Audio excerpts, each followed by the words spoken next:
Siendo líder global en servicios financieros. Somos una gestora de activos líder a nivel global tanto en mercados públicos como privados. Nuestra presencia global nos permite tener conocimiento local y proporcionar servicios adaptados a las necesidades del cliente en todo el mundo. Nuestro enfoque ESG refleja las necesidades de nuestros clientes. Morgan Stanley Investment Management puede ayudar de forma única a sus clientes a alcanzar sus objetivos de inversión a largo plazo y satisfacer las necesidades únicas y cambiantes de los inversores de todo el mundo.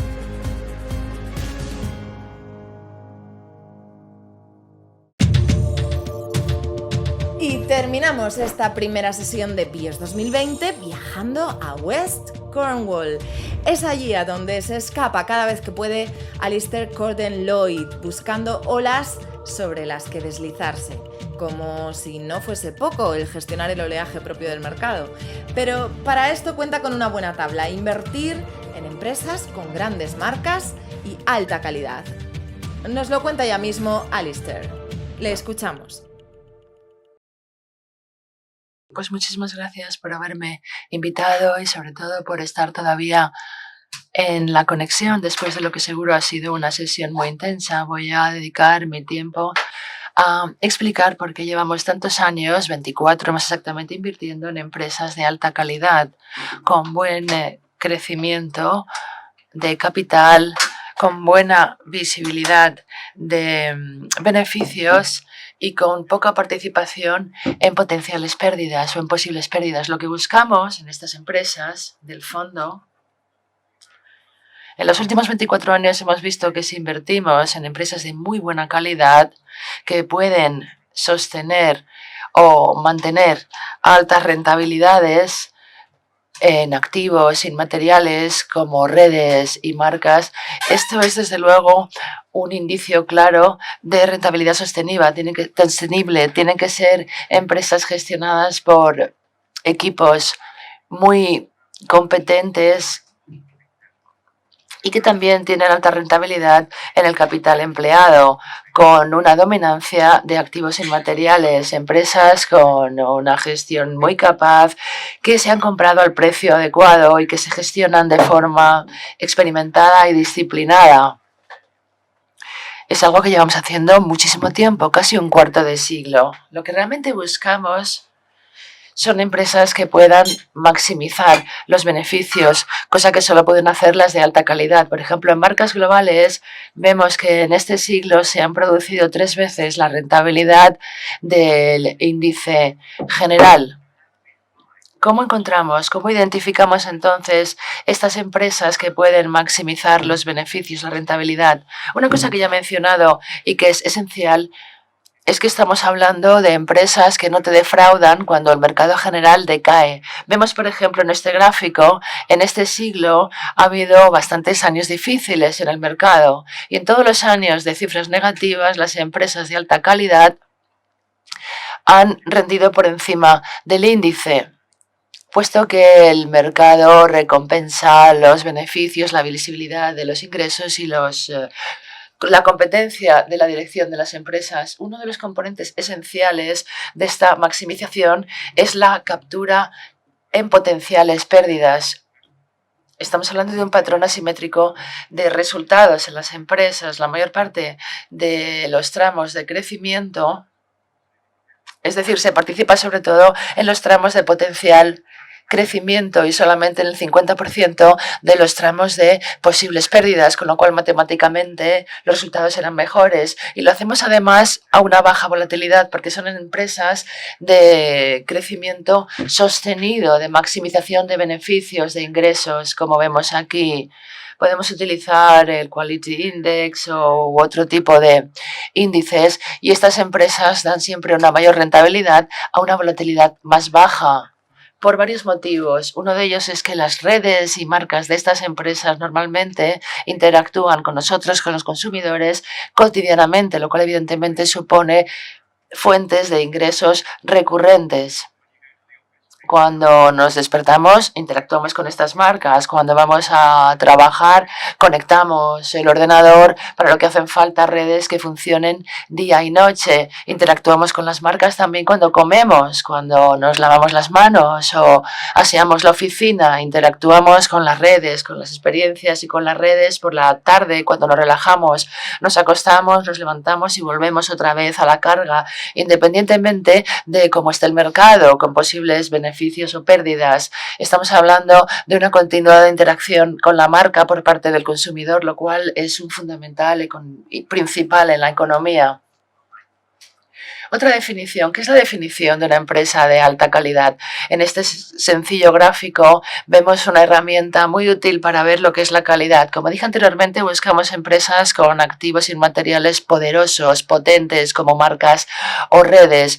No invertimos en empresas que tengan grandes activos físicos, por ejemplo, mineras, o empresas de fabricación de productos, eléctricas, empresas de telecomunicaciones que necesitan activos físicos muy grandes para generar ingresos. Nosotros buscamos sobre todo lo intangible en los activos, que tienen varias ventajas. Normalmente tienen capacidad de fijar precios. Cuando buscamos esta calidad, buscamos sobre todo márgenes brutos elevados. Hay una buena relación o interconexión entre la estabilidad de una empresa y los márgenes brutos. Normalmente, si compramos empresas con estos márgenes brutos elevados, estamos comprando una empresa con estabilidad. En segundo lugar,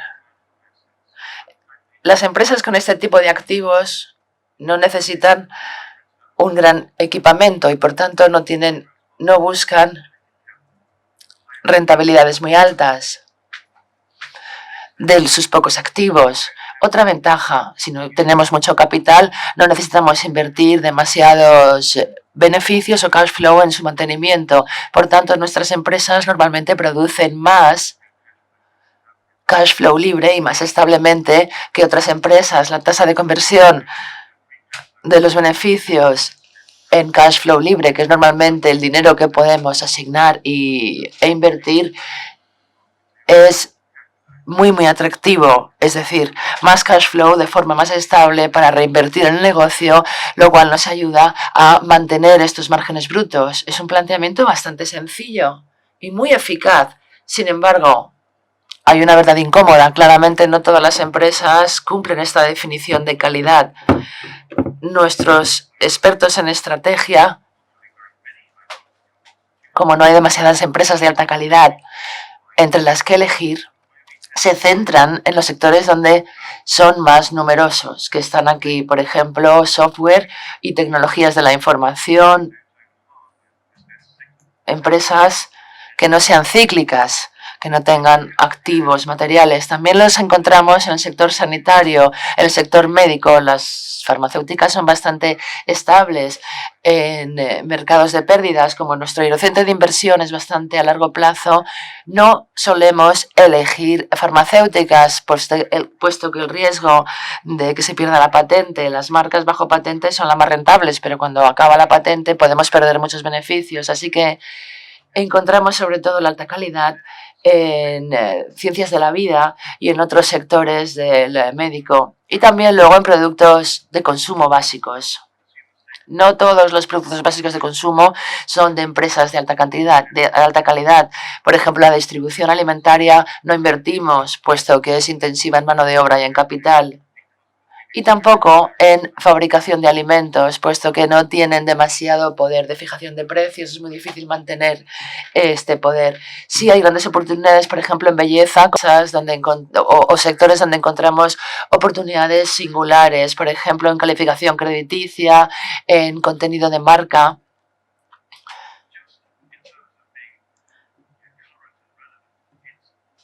Y en lo que se refiere a la relevancia, está claro que estos tres sectores clave son los que han demostrado ser más resistentes en crisis crediticias o en caídas de la economía.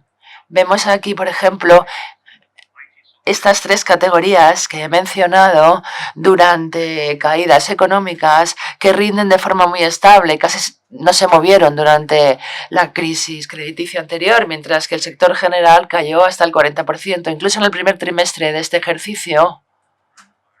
Evidentemente hay que tener en cuenta el confinamiento causado por el corona.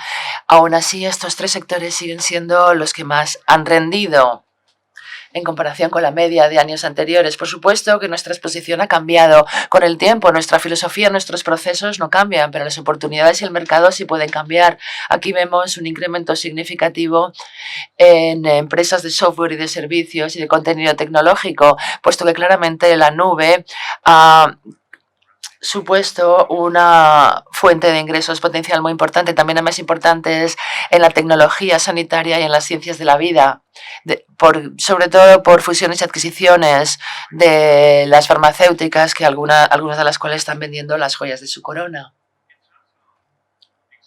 En lo que se refiere a la exposición desde la perspectiva de ingresos, a la derecha podemos ver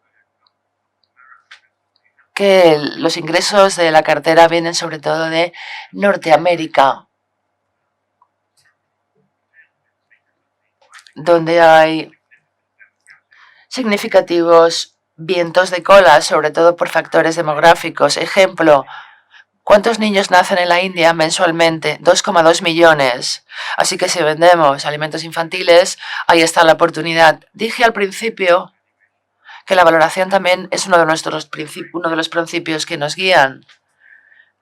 Es decir, una estrategia muy razonable de inversión en renta variable a un precio muy razonable. Como vemos aquí, a la derecha, sí, si comparamos el precio con los beneficios, hay una prima que tenemos que pagar.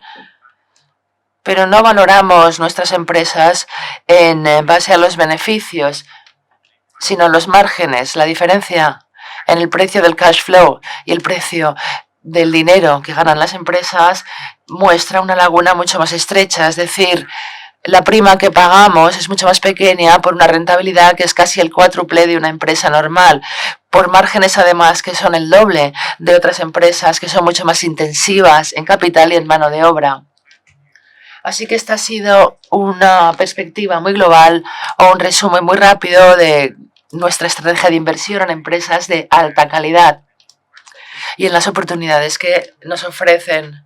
Muchas gracias, Alistair, por tu presentación. Hemos tenido algunos problemas técnicos y no hemos visto tus últimas diapositivas. Aún así, voy a hacerte mis preguntas ya. Precisamente eso supone que tengan precios, ratios de valoración más elevados. Gracias por la pregunta. Tenemos que pagar más por una empresa de calidad. Como dije, a nivel de capital, el dinero real que hace la empresa, esto nos supone como inversores una prima muy pequeña. Es decir, pagamos 20 veces por una empresa de alta calidad y no 19 por una empresa normal. Así que pagamos un poquito más a cambio de muchísima más certidumbre y muchísima más potencial. Yo creo que es una prima extremadamente modesta, sobre todo en un contexto caracterizado por la incertidumbre, ¿no?, y la falta de seguridad. Nuestra cartera, factores de inversión socialmente responsable, factores ESG. Es muy importante para nosotros el factor ESG. Como dije, tenemos ya 24 años de experiencia invirtiendo y gestionando empresas de alta calidad. Uno de los componentes clave es un buen equipo de gestión. Es decir, el gobierno de la empresa ha sido una prioridad en nuestra estrategia en los últimos 24 años y cada vez más los factores ESG lo son. Así que los integramos al principio del proceso de inversión. Cuando sopesamos oportunidades, por ejemplo, las marcas globales y la sostenibilidad global nada más que suponen el 6% del índice de la huella de carbono. Es decir, estamos hablando de las huellas de carbono más pequeñas en la estrategia de inversión. En parte de vuestra estrategia de inversión, pero habiendo una tendencia tan fuerte a la inversión en sanidad, si no os planteáis invertir en compañías farmacéuticas, aunque no entre exactamente en la filosofía de inversión.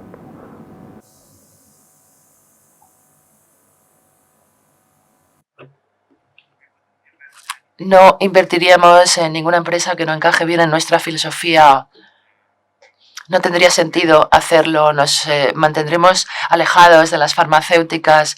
Hemos invertido en algunas farmacéuticas antes, empresas muy diversificadas, donde se minimiza el riesgo de las patentes, pero ya no existen oportunidades como esta actualmente. Encontramos oportunidades en las ciencias de la vida y en las tecnologías sanitarias y no en las farmacéuticas. Y al mismo tiempo, y esto es interesante, el riesgo político es bastante elevado en las farmacéuticas por los precios de los fármacos, sobre todo en Estados Unidos. De las compañías que has mencionado, por ejemplo, había un par que yo conozco bien, Magnum, por ejemplo, relacionada con Magnum o relacionada con helados, por ejemplo. Una pregunta, las nuevas tendencias en regulación también en contra, por ejemplo, de temas de azúcar, ¿hasta cuánto pueden afectar a compañías que efectivamente están muy consolidadas, grandes nombres de consumo, pero que los productos no son probablemente tan saludables o tan buenos para la salud como la nueva tendencia de alimentación se está viendo?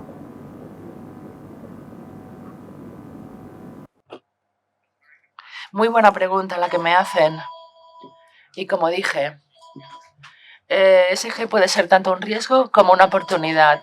Es una oportunidad significativa para las empresas que puedan producir o generar productos que tengan un objetivo claro, es decir, Coca-Cola comercializando un producto cero o productos más tradicionales con menos contenido en azúcar o en otros ingredientes. Estas son oportunidades de diferenciación muy claras si lo hacemos bien. El porcentaje de marcas, de productos que tienen objetivo claro es cada vez mayor. Incluso en grandes empresas de alimentación. Evidentemente tenemos que satisfacer siempre a nuestros consumidores, sea cual sea su grupo de edad, millennials o boomers o gente de mayor edad. Es muy importante que la empresa aborde directamente sus necesidades, inquietudes y preocupaciones. Las grandes empresas, en este caso, son las que mejor lo pueden hacer, porque tienen más posibilidades de conseguirlo. Es decir, son empresas que están identificando nuevas oportunidades y que están cambiando sus empresas, sus productos más tradicionales para ajustarlos a las necesidades del consumidor. Las compañías de más calidad son estadounidenses. ¿Os preocupa que después de tanto tiempo del mercado estadounidense haciéndolo mejor que el resto de áreas geográficas pueda tener un parón en esta buena evolución y pensáis que puede variar un poco la cartera a dar más peso en otras áreas geográficas? Bueno, hay dos riesgos que uno asume cuando invertimos. Invirtamos en lo que invirtamos. Que los posibles beneficios en los que hemos invertido se desvanezcan. Y el segundo riesgo es que hayamos pagado el precio equivocado, que el múltiplo, que los beneficios se desvanezcan. Si queremos disciplina, si somos disciplinados y pagamos un precio razonable por futuros beneficios sólidos, no estamos arriesgándonos. No tiene tanto que ver con el país de la empresa, con la geografía. Ahora bien, sí, a las empresas americanas se les da muy bien, por ejemplo, el software corporativo y las tecnologías sanitarias. A los europeos, por otra parte, se les dan muy bien las marcas, son buenos propietarios de marca. Es por eso que vemos tantas inversiones en productos básicos de consumo en empresas europeas y muchas inversiones tecnológicas en Estados Unidos. Realmente no importa dónde esté radicada la empresa, siempre y cuando la empresa cumpla nuestra filosofía y nuestros exigentes requisitos para formar parte de nuestra cartera. Temas que se ha comentado mucho a favor de este tipo de compañías es el crecimiento de la clase media emergente. Al final, un volumen muy notable de consumidores en India, en China, que se iban. ¿Qué puede pasar si, fruto de las tensiones políticas, geopolíticas que tenemos, hay un retroceso en la globalización? Vemos una relocalización y, por lo tanto, eso acaba afectando también al consumidor de estas grandes potencias emergentes.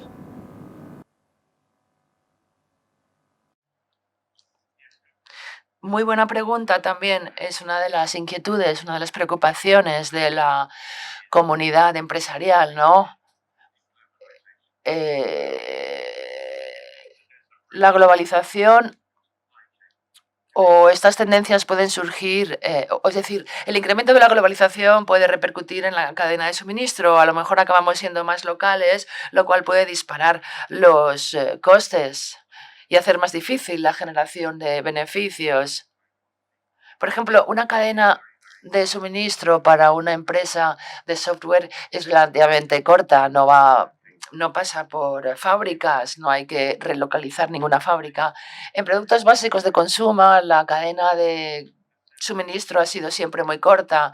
Se elaboran y se acaban los productos cerca del punto de venta y, por tanto, si hay una localización, no serán grandes las repercusiones. Y luego en el sector sanitario, si hace falta un producto, por ejemplo, una jeringa o una bolsa de suero salino, normalmente se fabrica cerca del consumidor, del hospital. Así que en nuestros países no hemos identificado un riesgo concreto de una posible dislocación de la cadena de suministro.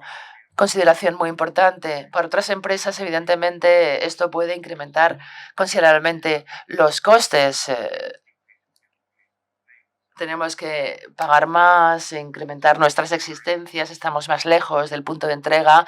Ha sido una pregunta muy relevante, pero en las empresas de alta calidad como las nuestras, la exposición a este riesgo es mucho menor. No es que no estén expuestas, pero están mucho menos expuestas gracias a su perfil. Y yo te la voy a formular también. Dice Morgan Stanley Global Brands y Morgan Stanley Global Sustain.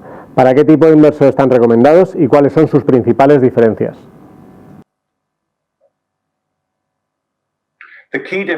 La principal diferencia entre Global Sustain y Global Brands es la edad de cada uno de estos fondos. Global Sustain lo lanzamos el año pasado. Tiene la misma filosofía de alta calidad. Realmente las decisiones se toman en la misma reunión de decisión. Global Sustain es para clientes que quieren la oportunidad de acceder a una cartera de alta calidad sin ser propietarios o sin invertir en sectores o empresas polémicas, como por ejemplo en el sector del alcohol o del tabaco. Esa es la principal diferencia. Alistair, por tu tiempo esta tarde, ha sido un placer tenerte con nosotros.